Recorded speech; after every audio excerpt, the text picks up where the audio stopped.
Hello friends, good morning. কেমন আছো তোমরা? আশা করি ভালো আছো, সুস্থ আছো। আমিও ভালো আছি, সুস্থ আছি।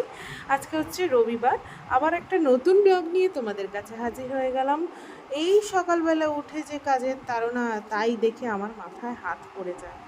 আর চারিদিক তাকিয়ে তাকিয়ে দেখি কাজ আর কাজ আর কাজ। এই করতে করতে করতে করতে মনে হয় যে কখন কি করব, কখন কি করব বুঝে উঠতে পারি না। তো ফার্স্টে ঠাকুর দিয়ে আমি টিফিনটাই করি আগে, যেহেতু নটার মধ্যে টিফিন নিয়ে বেরিয়ে যাবে তোমাদের দাদাভাই, সেই জন্য। তো আজকে এই টিফিনটা করে নিচ্ছি, পরোটা করব। আবার আজকেও পরোটা করব। যে পরোটা বলছে, এখন পরোটা খেতেই রোজ ভালোবাসছে, আর আমার তো পরোটা ভালোই লাগে বেশ, তো সেই জন্য পরোটাই করছি। তারপরে এখানে পরোটাও রেডি হয়ে গেছে, টিফিনটাও প্যাক করে দিচ্ছি। আর আগে এখনও কটা রুটি বাকি আছে, রুটি মানে পরোটা বাকি আছে। তো ছেলেকে রওনা করতে হবে, রেখে দিয়ে টিফিন প্যাক করে দিয়ে আগে ছেলেকে রওনা করে দেবো। এই যে ছেলেকে দিচ্ছি জল বিস্কুট, ছেলে বলছে পরোটা খেয়ে যাবে, কিন্তু ওকে খেতে দিলাম না। যেহেতু সকালবেলায় পরোটা খেয়ে ওর একটু পেটের প্রবলেম হচ্ছে, তোমরা সবাই জানো, সেই জন্যই ওকে এখন পরোটা খেতে দিচ্ছি না। আমি বললাম কি এসে খাবি, মানে যখন আকার স্কুল থেকে আসবি তখন খাবি, তো সেই জন্য।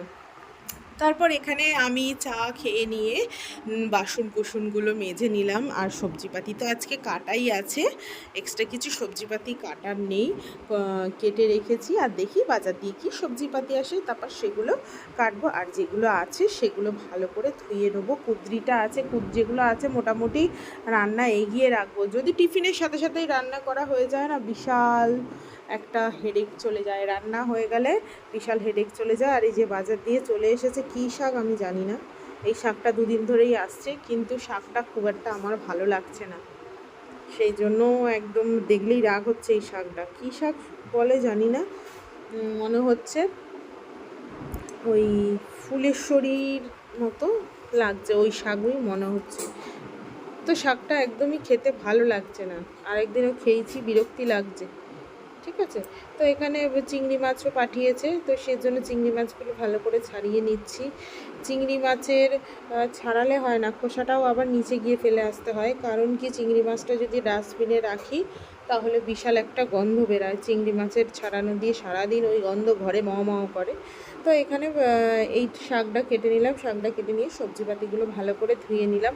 তারপরে আবার ছেলেকে আনতে যাওয়ারও তাড়না আছে, ওই জন্য তাড়াতাড়ি করে একটু সব কাজই আমি করে নেওয়ার চেষ্টা করি রবিবার দিন। সকালবেলা যে পেঁপেটা ভেজেছিলাম, সেইটার মধ্যে কি করলাম, কে খাবে না খাবে কার জন্যই বা রাখবো, সেই জন্য ওর মধ্যে চচ্চড়িটা করে নিচ্ছি। ওর মধ্যে চিংড়ি মাছ, নুন হলুদ দিয়ে আর তেজপাতা ফোড়ন দিয়ে আর একটু পাঁচফোড়নও দিয়েছি, দিয়ে ওর মধ্যে শাকটা ভালো করে নুন কাঁচা লঙ্কা চিড়ে বসিয়ে দিলাম। আর আমাদের চচ্চড়িতে খুব একটা কেউ মশলাপাতি খায় না। আর এখানে কুদ্রিটাও ভেজে নিলাম, কুদ্রিটা ভেজে নিয়ে ছেলেকে আনতে চলে গেলাম। ছেলেকে আনতে এসে এবার রান্নাটাও সেরে নিচ্ছি।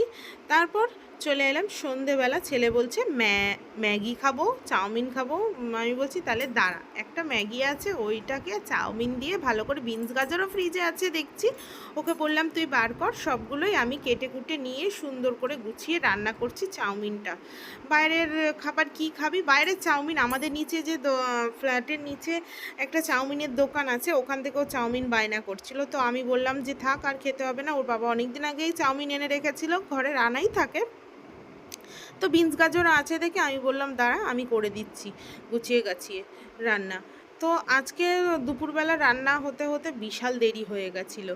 কারণ কি হচ্ছে, এই যে গ্যাসটা দেখছো তোমরা, ওই গ্যাসটা হচ্ছে আমার যে রান্না গ্যাসটা, সেই রান্নার গ্যাসটা হয়ে গেছিলো খারাপ। মানে এসে আমি ছেলেকে নিয়ে এসে আমি গ্যাসটা চালু করছিলাম, মানে তরকারি হাফ তরকারি করে চলে গেছিলাম, এসে চালু করছি, ব্যাস গ্যাসটা হয়ে গেছে পটাশ পথ।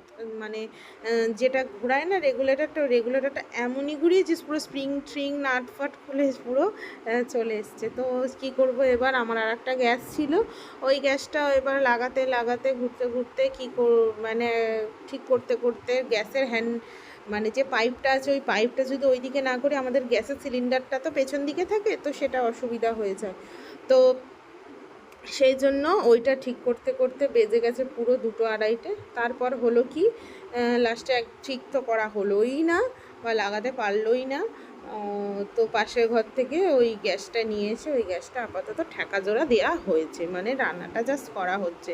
তবুও যে এই গ্যাসটা একদম ভালো তা না, গ্যাস বেরিয়ে যাচ্ছে। তো তোমাদের দাদাভাই কালকে আর কি, মানে রবিবার, এটা ভিডিওটা এখন এডিট করছি, এটা অনেক দুদিন পরে আর কি রবিবার রবিবার এটা হয়েছে, ও সোমবারে নিয়ে যাবে। তারপর এখানে চাউমিন করছি আর কি, গাজর কাটা হয়েও গেল। তারপর ওখানে বাটিতে বসিয়ে দিয়েছি চাউমিনের জল। আমি খুব একটা চাউমিন সিদ্ধ করি না, আমি চাউমিনটা একটু জলে ভিজিয়ে রাখি, সলা সলা চাউমিনই ভালো লাগে। আর আমার ছেলে তো একদমই ভালোবাসে না, যদি গলা জিনিস তো কোনোই জিনিস ভালোবাসে না, গলা জিনিস। তো এখানে কি করলাম, আমি চাউমিনটা যখন ঝরিয়ে রেখে দিই তারপরে কি করি, একটু ঠান্ডা জল দিয়ে দিই। ঠান্ডা জল দিলে কি চাউমিনটা ঝরঝরা হয়, তারপরে ভালো করে চাউমিনটা এখানে কড়াতে দিলে কি নাড়াও যায় আর মনেও হয় না একটার গায়ে একটা লেগে গেছে। বিনস দিতে দিল না, গাজর গাজর মনে হচ্ছে যেন চাউমিনটা। তারপরে এর মধ্যে মশলাপাতি দিয়ে গুছিয়ে গাছিয়ে তারপর চাউমিন রেডি করে নিলাম। আর এই যে একদম মিকি মাউস প্লেট বার করে ফেলেছে, ও খাবে, আমার ছেলে খাবে, আর ঠাম্মা খাবে, ওর ঠাম্মা। তো দুজনের জন্য দুটো প্লেট বার করে নিয়েছে, আর মিকি মাউস প্লেটেই আজকে খাবে, ওই জন্য ওতে বেড়ে দিলাম। আর নিজের প্লেট আমি এমনি প্লেটেই খেয়ে নিলাম। তারপরে অনেকই মানে ঘরদোর গুছাবো একটু, দুবেলাই ঘরদোর গুছানো থাকে, কারণ আমার ছেলে খুব শান্ত, তো সেই জন্যই দুবেলা ঘরদোর গোছানো থাকে। ঘরের দিকে যদি যেদিকে তাকাই দুবেলা, এই দুপুরবেলা ঘুম থেকে ওঠার পরে যেদিকে তাকাই সেদিকে কাজ, আর জীবনটা শেষ এই গুছাতে গুছাতে গুছাতে। ওই যে যারা অগোছালো দেখতে পারে না তাদের জীবনটা এরকম গুছাতে গুছাতেই শেষ হয়েছে। যেহেতু দুবেলায় একটুখানি দুপুরবেলা এসি চলেছে, কাঁথাপত্র বার হয়েছে, সেই তারপর গুছিয়ে গেছি। রাত্রের রান্নাও এখানে করে নিলাম, একটু ডাল আর আলু সেদ্ধ করে নিচ্ছি। আর ঘড়ির কাঁটা 7:30, 10:30, তোমাদের দাদাভাইও আসার সময় হয়ে গেছে। তো চলো ভিডিও এখানেই শেষ করলাম, টাটা।